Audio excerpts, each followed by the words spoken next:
CM साहेबांचा आदेश आहे, शेखर भाऊ तुम्हाला भविष्यात आम्ही आमदार करणार आहे, तुम्ही आता माघार घ्या, अन्यथा तुम्ही कमळ चिन्हावर लढा. आणि शेवटच्या क्षणी शेखर भाऊ माघार घेतो. रमेश भाऊ हा शेखर गोरे माझ्या बायकोचे उमेदवार डिक्लेअर करून टाकतो. भविष्यात मी आमदार भाजपचाच असेल तरी पण शेखर भाऊ गोरेचा गट वेगळा असेल आणि जयभाऊ गोरेचा गट वेगळा असेल. मला सीएम साहेबांचा फोन आलाय, सीएम साहेबांचा आदेश आहे, शेखर भाऊ तुम्हाला भविष्यात आम्ही आमदार करणार आहे, तुम्ही आता माघार घ्या, अन्यथा तुम्ही कमळ चिन्हावर लढा. पण मी त्यांना सांगितलं की कमळ चिन्हावर लढायची परिस्थिती नाही, कारण मी तुमच्याकडे भारतीय जनता पार्टीत मी प्रवेश केला. मी माझ्या उमेदवाराबरोबर चर्चा केली. उमेदवाराने मला सांगितलं, भाऊ भविष्यात जर तुम्ही आमदार होत असेल तर आम्ही माघार घ्यायला तयार आहे. काय लोक म्हणतात उमेदवारी दिली नाही. ह्या मंदिरासमोर सांगतो, जयाभाऊने सांगितलं होतं तुला किती जागा पाहिजे भाजपमध्ये. आम्ही सांगितलं 8 उमेदवार आम्ही उभं करणार. जयाभाऊने सांगितलं तुला 8चे 8 उमेदवार आम्ही देतो, फक्त ते कमळाच्या चिन्हावर लढायला लागेल.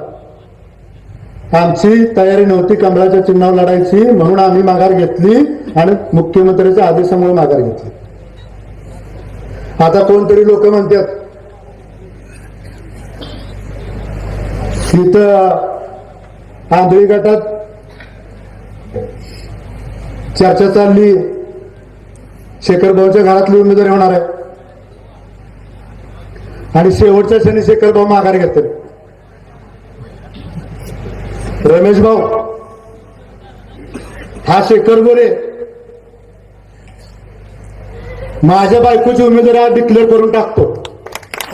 त्या आंधळी गटातनं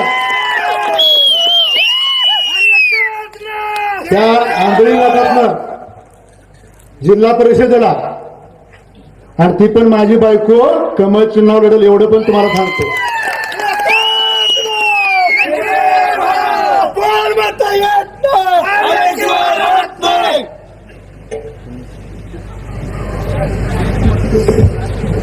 ज्या राष्ट्रवादीच्या कार्यकर्त्यांनी माझ्या गटात प्रवेश केलाय, जरी मी भविष्यात जरी माझी बायको जिल्हा परिषद सदस्य झाली, कमळ चिन्हावर होईल,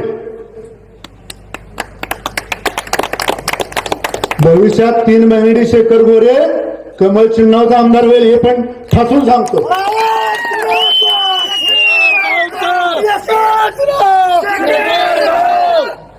मी जरी भविष्यात आमदार झालो, भाजपचा आमदार झालो, माझी बायको जरी भाजपची जिल्हा परिषद सदस्य झाली, तरी पण जयाभाऊची पार्टी, जयाभाऊचा ग्रुप वेगळा असेल. मला राष्ट्रवादीच्या लोकांना सांगायचंय, तुम्ही माझ्यावर विश्वास ठेवून आलाय, तुम्हाला हा शेखर गोरे विरोधकांच्या किंवा दुसऱ्याच्या दावणीला कधीही बांधणार नाही, लक्षात ठेवा मित्रांनो. जरी भाजपचे मंत्री जयाभाऊ असतील, भविष्यात मी आमदार भाजपचाच असेल, तरी पण शेखर भाऊ गोरेचा गट वेगळा असेल आणि जयाभाऊ गोरेचा गट वेगळा असेल. जयाभाऊच्या गटाचं आणि शेखर गोरेच्या गटाचं ज्या त्या गावात जमलं तर ठीक, नाहीतर रमेश भाऊ तुम्हाला सांगतो, ग्रामपंचायत पण शेखर गोरे गटाचीच असेल आणि सोसायटी पण शेखर गोरे गटाचीच असेल.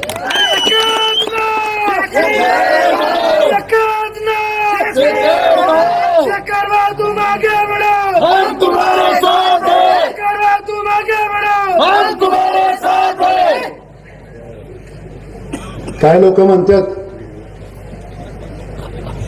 मानखटामध्ये 9 गट आहेत, मानमध्ये 5 गट आहेत, खटाव तालुक्यात 4 गट आहेत. काय लोक म्हणतात इथं आंधळी गटात पण बरीच लोक आहेत, म्हणतात माझी जाहीर केली आहे. काय जाहीर केली मलाच माहित नाही. एक म्हणतो मी पंचायत समितीला, एक म्हणतो मी जिल्हा परिषदेला, एक मग तुम्ही आमदार केला, एक मग तू इकडे आहे. खटाव तालुक्यातनं माझं फिक्स झालं.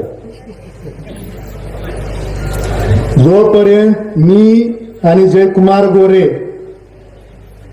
आम्ही दोघं बसत नाही तोपर्यंत कुठल्याही गटातली, महानमधल्या 5 गटातली आणि खटाव तालुक्यातल्या 4 गटातली कुठलीही उमेदवारी फायनल नाही म्हणजे नाही. आता ह्या आंधळी गावातली लोक, बरीच लोक असे इथं कार्यक्रम कसा घेतोय बघू, त्यांना अजून माहित नाही.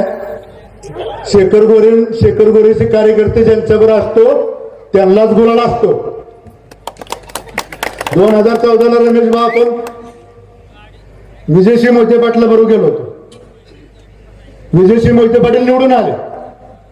2019ला आपण रणजितदादा निंबाळकरांच्या बरोबर गेलो. रणजितदादाला पण गुलाल मिळाला.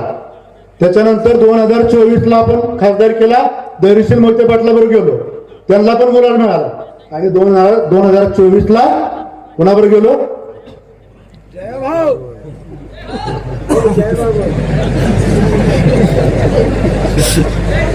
2024ला आपण जयभाऊच्या बरोबर गेलो आणि त्यांना पण गुलाल मिळाला. त्यामुळे आंधळी गावातील काही लोकांना त्यांनी लक्षात ठेवलं पाहिजे, आम्ही जिकडे जातो तिकडेच गुलाल असतो. आम्ही चुकून इकडे तिकडे गेलो तर घोटाळा होईल. त्यामुळं अजिबात काळजी करू नका आणि दादागिरी करायची तर विषय सोडून द्या. जे कार्यकर्ते राष्ट्रवादी पक्षातून आले आणि माझे जुने कार्यकर्ते, त्या कार्यकर्त्यांनी एवढंच लक्षात ठेवा, तुमच्या केसालाही धक्का लागणार नाही. हा शेखर गोरे तुमच्या पाठीशी ठामपणे उभा आहे.